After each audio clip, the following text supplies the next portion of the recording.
Noite, meu nome é Rosângela. Nosso grupo é formado por 7 componentes, que é eu, Rosângela, Amanda, Gilson, Manuel, Carlos, João Diogo e Luiz. Nós vamos falar dos diuréticos. O que são diuréticos?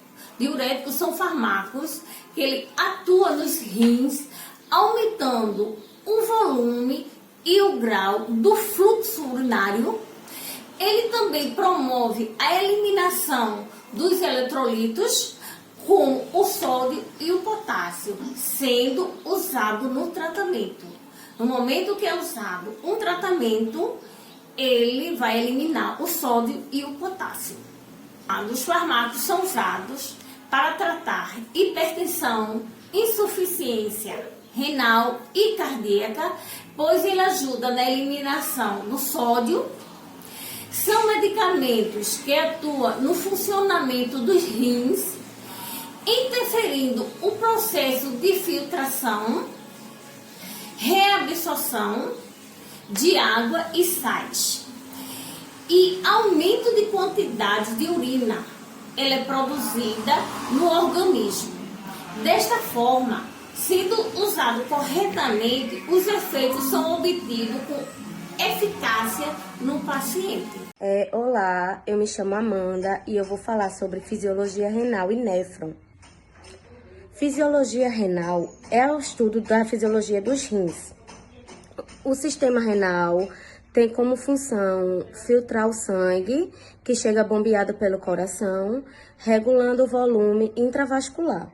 A estrutura renal é constituída de 2 rins, 2 ureteres, bexiga e uretra. O sangue chega ao rim pela artéria renal e no interior de cada rim, essa artéria se ramifica em numerosas arteríolas, aferentes presentes na região do córtex. Cada uma dessas arteríolas se ramifica em pequenos capilares, denominados glomérulos. O rim possui 2 funções básicas: função endócrina, apesar de não ser uma glândula endócrina, e a homeostática, que constitui sua principal função. O néfron é a unidade funcional do rim, ou seja, é a estrutura responsável pela formação da urina nesse órgão. Os néfrons podem ser classificados como néfrons corticais e néfrons justamedulares. Os corticais apresentam alças que alcançam apenas uma pequena parte da medula, e os justamedulares adentram profundamente a medula. Os néfrons são formados por uma região globular e um longo tubo. Essas regiões são denominadas da seguinte forma: corpúsculo renal, túbulo contorcido proximal, alça de Henle e túbulo contorcido distal. O néfron é uma estrutura complexa que garante a filtragem do sangue e a retirada das substâncias que estão em excesso ou são tóxicas para nosso organismo.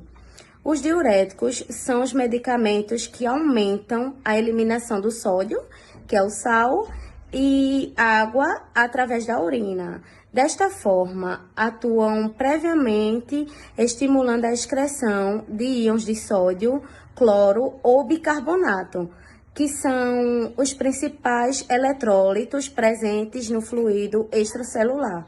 Por isso, os diuréticos são usados para tratar insuficiência renal. Anatomicamente falando, ela é uma parte do rim. Ela é um segmento do néfron que vem logo após o túbulo contorcido proximal, sendo uma estrutura tubular em forma de U, com uma porção espessa e outra delgada. Nas alças longas, a curvatura é sempre na parte delgada, e nas alças curtas, a curvatura ocorre na parte espessa. A maior parte da porção descendente é delgada, já uma porção ascendente em sua maior parte é espessa. Os néfrons situados próximos à superfície renal possuem alças mais curtas, enquanto os néfrons situados mais profundamente no parênquima renal possuem alças mais longas.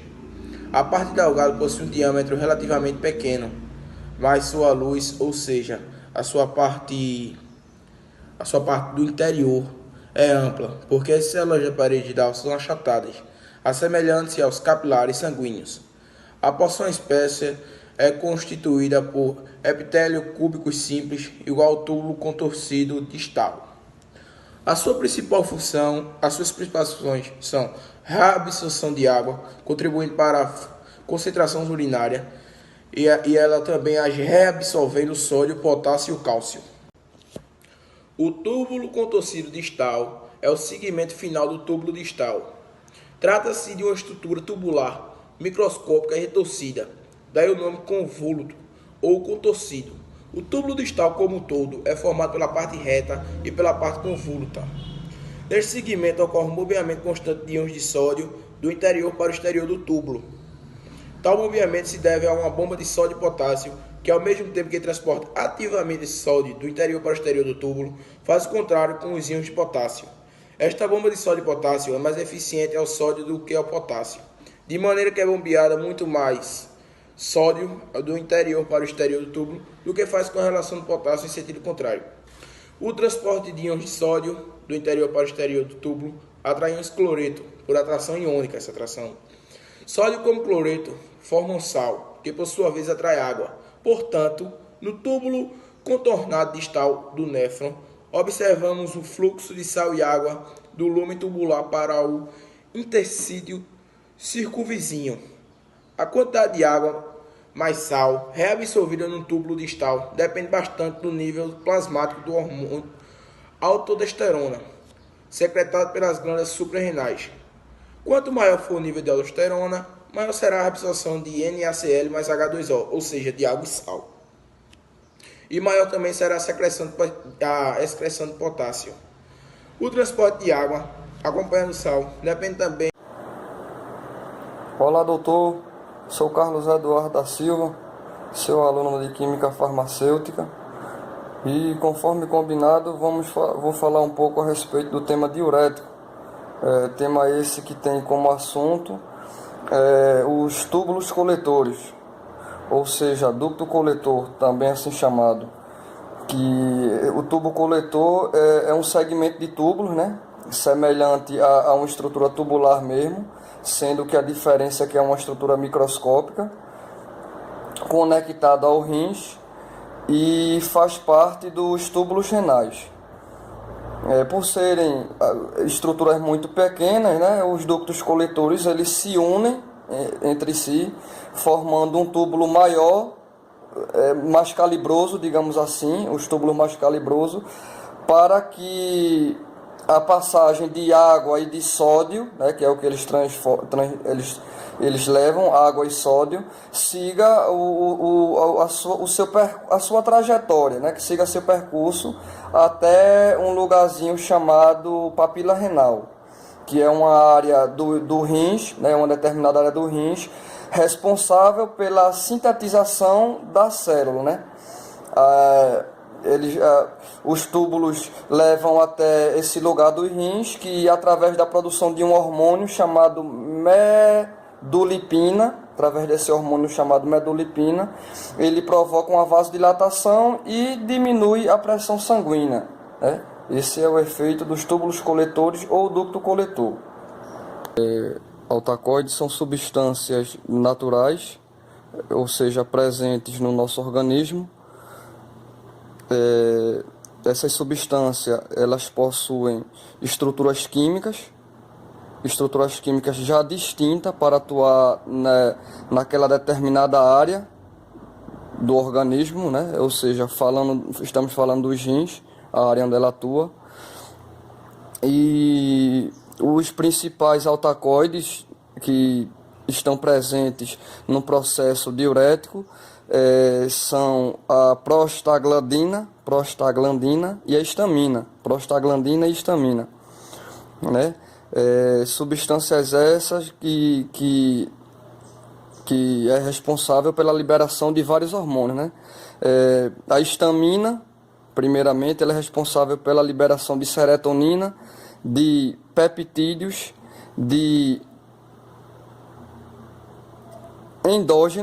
peptídeos endógenos, né? Esses endógenos são a citocina, a vasopressina, a angiotensina e a cinina, né? São os hormônios produzidos pela histamina. E também a prostaglandina, que é responsável pela produção de fator de ativação plaquetária, né? E também os trombóxinos. Meu nome é Luiz Henrique e vou falar sobre classificação dos diuréticos. Os diuréticos são medicamentos que aumentam a eliminação de sódio e a água através da urina. Atua estimulando a excreção de íons sódio, cloro ou bicarbonato, que são os principais eletrólitos presentes no fluido extracelular. São utilizados principalmente para tratar hipertensão arterial, quadros de edema, acúmulo de água, insuficiência cardíaca congestiva, insuficiência renal crônica e glaucoma.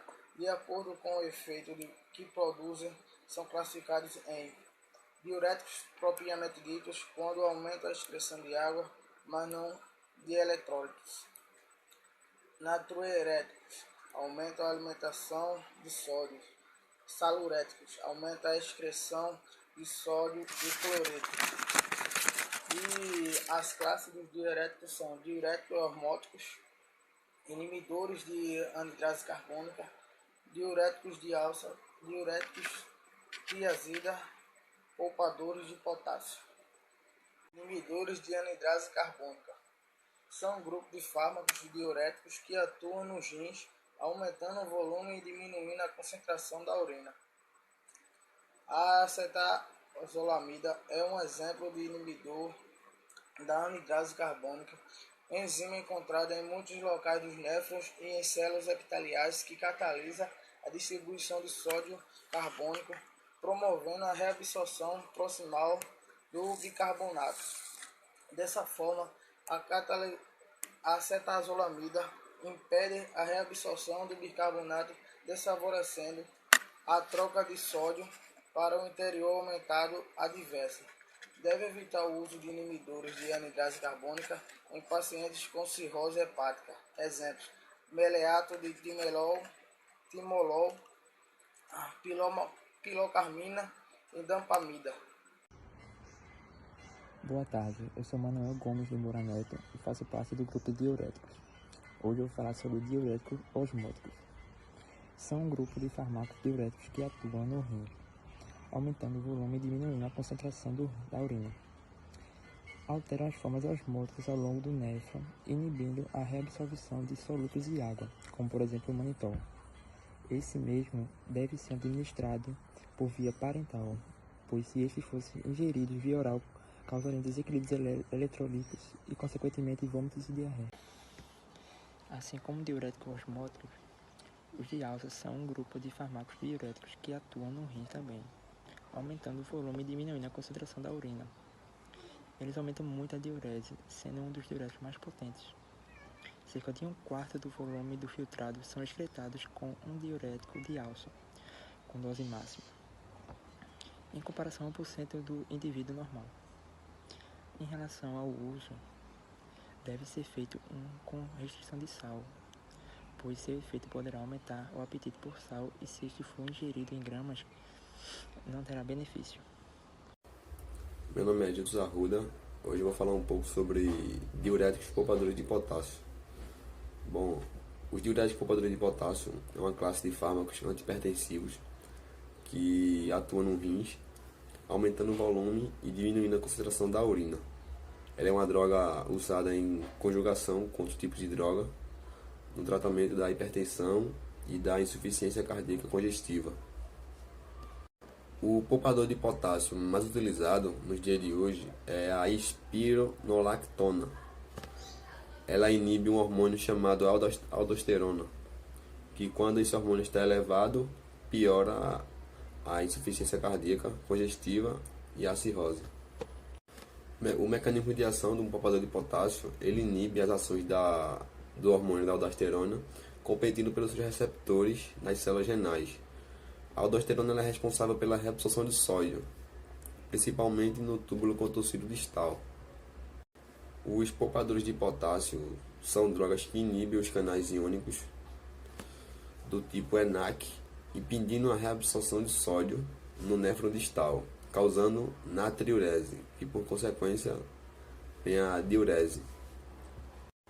Um dos principais efeitos adversos desse fármaco é a triantereno, cefaleia, ginecomastia, úlcera, hiperpotassemia, que é um aumento do potássio no sangue, injúria hepática, impotência sexual, entre outros.